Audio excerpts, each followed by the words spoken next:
Welcome to the One Perspective to Another podcast. I'm your humble and gracious host, A. Sanders, here with episode 171 of the One Perspective to Another podcast. Hopping right into it. I wanted to make this an evergreen episode.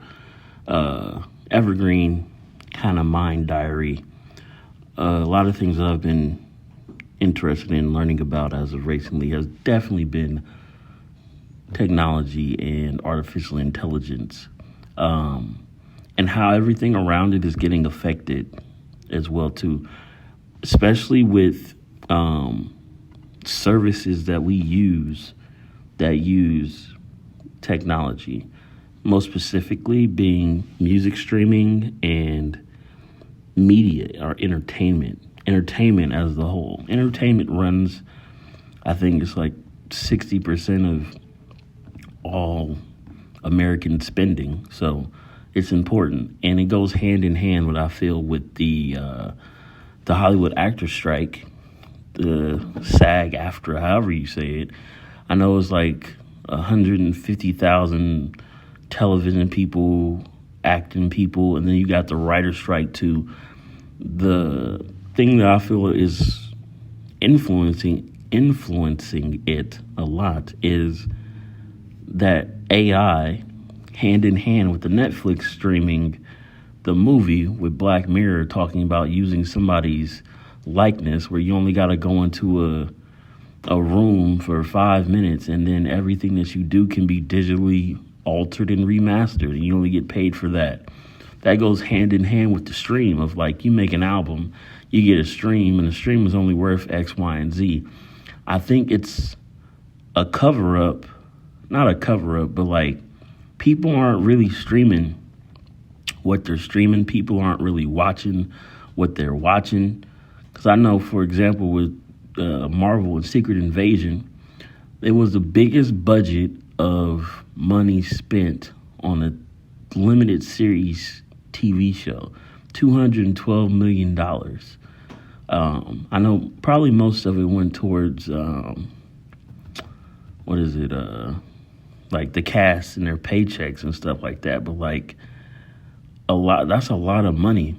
And then for people not to be able to watch, then all these reports and these rumors about Disney cutting back on TV, cutting back on Marvel, cutting back on Star Wars, it goes hand in hand with everything that's going on with these actors and writer strikes.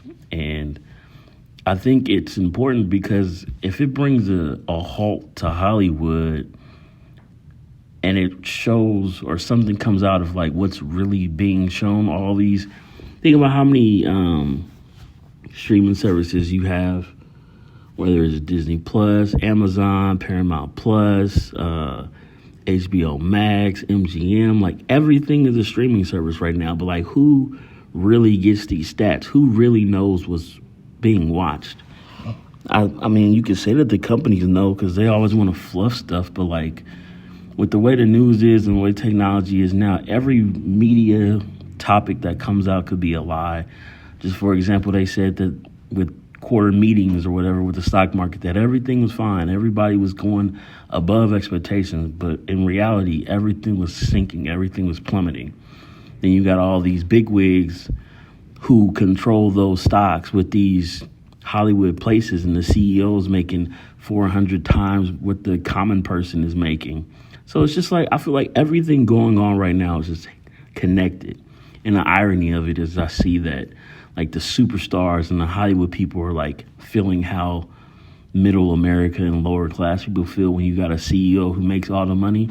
But nobody talks about that. And it's interesting to see how it's going to unfold because it's America's entertainment. Like, these are our TV shows, these are our movies, it's our entertainment, it's our chill time. For me, I watch a lot of media. I love movies.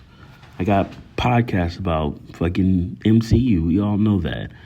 But finding out what's going to happen, what they're going to give these actors and these writers and all these producers and stuff for, what are they going to do with AI, and what stipulation is going to be a part of it, because I'm going to segue into that, because AI is really coming to a forefront now, not only in like entertainment, but just in our reality. We've seen a lot of different, like I say, TV shows and movies that paint the picture of what artificial intelligence is really doing with us and how it's affecting what we do in our everyday lives. Because going back hand in hand with the actors thing, all the good shows have been about artificial intelligence or some kind of like catastrophic thing happening because of X, Y, and Z technology. And there's another show on FX called I forgot, it's First Class or something, but Paperboy's in it, and then they make a supercomputer with AI, artificial technology, and the computer is used to help them stop crime. Like, it's coming. But I've been really deep in this AI, just trying to learn about it, and the ultimate goal is to figure out the end goal of where it's going to be this time next year, because everybody's not. It's, to me, it's mainstream, but to everybody else, it's not yet. And I want to say, in the terms of like how technology has changed our lives, from going, especially with social media and the technologies that we have with an iPhone. Like, we literally have the world in our pockets, but still people don't use it for what it's worth. And it's always going to be those people who don't. But I just don't want people to not be in that loop.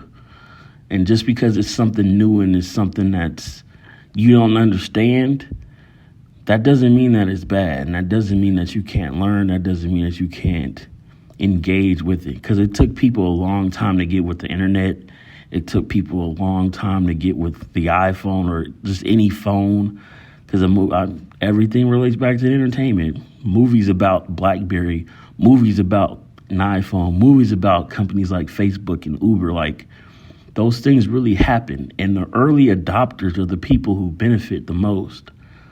Because taking the time out and being scared and thinking, oh my God, what am I going to do with this? What is this AI going to do? It's going to kill me. Like, yeah, I have those moments. I send those memes. I send those videos about AI going crazy, AI doing this and whatnot. But like, the technology behind it is really important.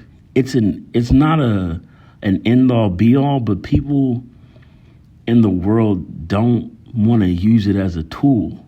The thing about technology is always using and inventing things to use as a tool.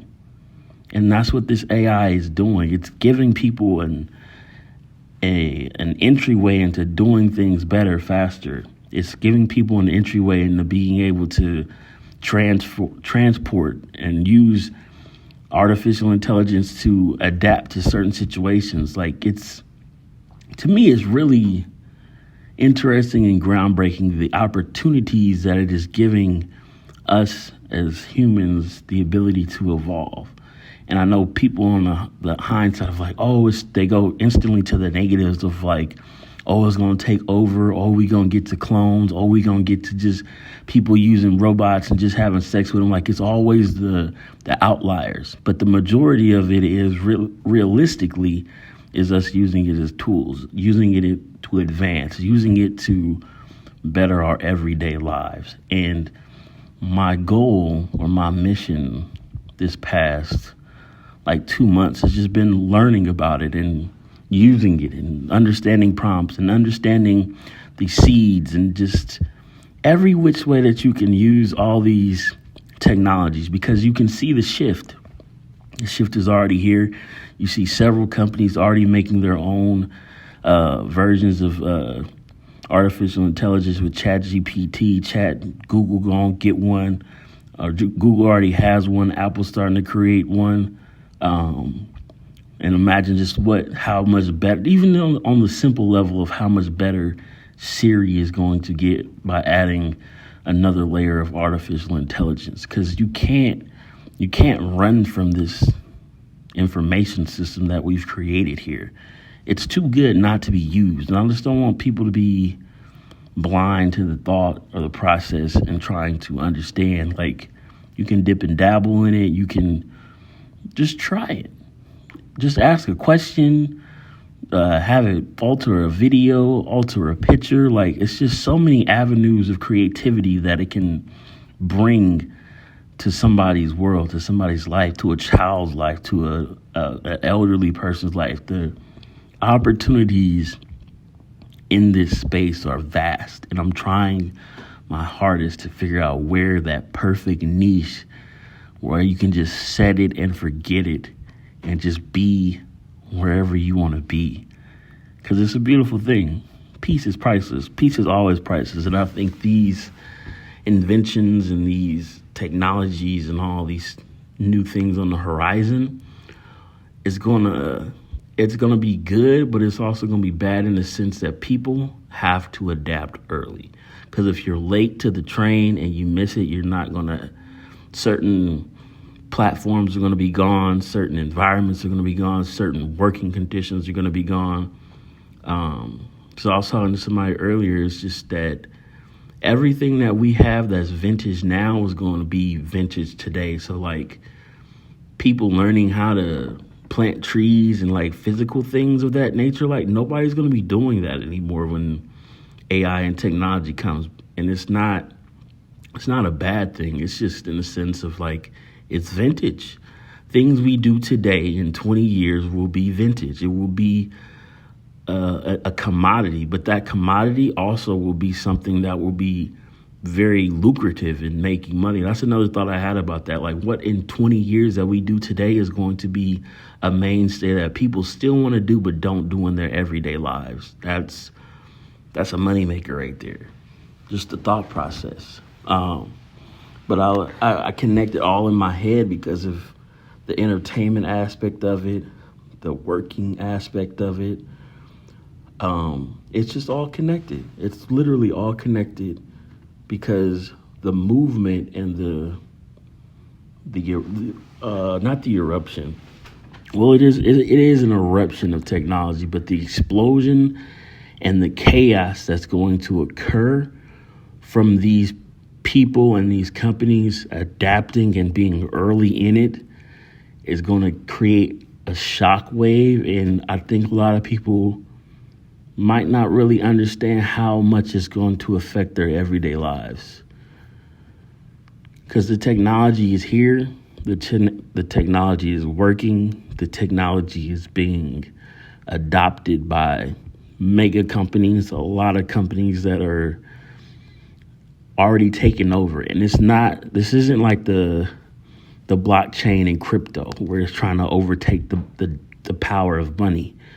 Because technology, like I said, is supposed to make things easier. So this adoption of making things easier will be easier to sell, easier to give, easier to manufacture than the blockchain and trying to get people to buy NFTs. Like this is concrete. The blockchain and all the NFT stuff, that was paper mache. So being in here early on this, being here on the AI likeness and just understanding that it's something that's going to be really, really, really, really, really, really important.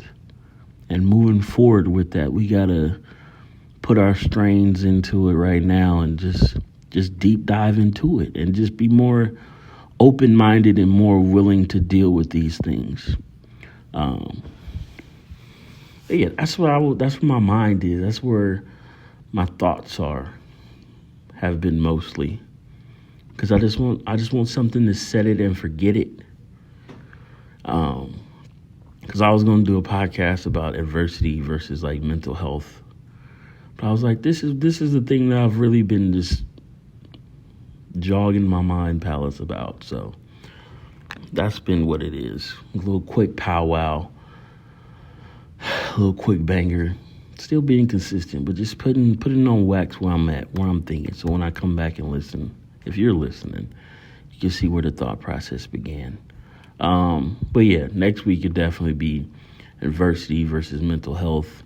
Because I feel like the mental health train has been derailed to a certain extent because people don't understand the difference between living life and having a challenge and finding a solution versus mental health and being something happened to you, then your body adapting to. And then overall mental health is the combination of the two. So I want to break that down a little bit more. So with that being said, shout out to AK if you're listening. I know you're listening. That's where I'm at. This is episode 171. Tell two friends to tell two friends. Catch you on the flip side. Make sure you go get my Medium. Check my Medium posts. I've been writing about just random things, just trying to get back into the groove of things. Check that out. Medium.com. / Mr. Bear 510. The podcast is here. Trying to get back consistent 2 weeks. 2 podcasts a month. Very doable. Writing Monday through Friday, every day of the week. Just give yourself personal stuff to do again. Or myself personal stuff. You too, if you want to. It just keeps you accountable. Gives you something to grow towards. Because looking back this time last year, I was not in a mental mind space to be able to learn, grasp, and do new things. So like this summer is a rebirth. It's a new existence, a new living in my own flesh, in my own skin, in my own blood. A lot of realizations and just coming to grasps with my own environment and knowing that things are good and things are great. And the old school podcast stuff talking about gratitude and having gratitude every day, being thankful, the little things, the situational awareness to be able to understand that you won't always be happy, that you won't always have what you want. You might not always do what you need to do, but you get it done when you get it done, and you do it at your pace. You work in your race. You're doing your race. It's always gonna be somebody. This thing sticks in my head when you go to the gym. It's always somebody on your right who's bigger and better than you, and it's always somebody on your left who's weaker and smaller than you. And life is always going to be that way wherever you go. That's why you got to do your own shit, your own race. If you happy doing what you're doing, if you happy with it, then be happy with it. Stay with it. I was supposed to end it too, but I got one more thing, last thing, and I'm going to cut it off. There is this video of, I can't even think of his name right now, but the actor from Moon Knight, he has this video talking about poetry. And it was really inspiring to see because he was right. But the guy, Ethan Hawke video, I'll leave a link in the description for it. But he talks, it's a 9-minute video about him talking about giving yourself permission to be creative. This is also another reason which sparked me to just start again. Just do what makes your soul on fire. Do what makes you happy. Just do you. Just do it. Nike, shout out them. But he just talks about how nobody sits and thinks about poetry until something bad in your life happens, or something in your life happens where you just feel like you're alone, or you feel like life has just got you by the grips. And that's when people gravitate towards create things that are created in the realm of poetry and being creative and falling in love in a song and falling in love with a movie and explaining those intangibles, that things that go on in your body that you feel inside your heart and your chest and your soul that you can't describe, but like that's where living happens. And I just thought it was a really dope video. But I say that to say just do what inspires you, do what makes you feel whole, what makes you feel intrigued with the world, where you wake up and it's not just the grind of going to work and doing the chores and dealing with life and dealing with bullshit and dealing with people and dealing with the same rhetoric and dealing with the same shit and dealing with everything. It's important to take that time to give yourself permission to be creative, to do the things that make you matter, the things that make you happy, the things that bring you joy, the hobbies, the adventures, the love, the laughs, the giggles, the whatever it may be. Some would call it purpose. Some would call it creativity. But there is a fine line and a fine balance of having that inside of your everyday life. And it's important that we all take a little bit of that with us wherever we go, no matter what the circumstances, no matter what the situation. Because sometimes you just got to say no to people. Sometimes you just got to do what's best for you, and that is caused by you having to be creative and you having to do what lights your soul on fire. Because at the end of the day, like I always say, only you open your eyes. Nobody else does. So on that note, I went a little bit longer than I wanted to, but it is what it is. I just had to get those thoughts out. Evergreen episode. Tell two friends to tell two friends. Like I say, the Medium posts, follow those, check them out, give me some claps, and I will catch you on the flip side in next week's episode. Not next week, but next podcast will be about adversity versus mental health, and I will catch you on the flip side. And I am out.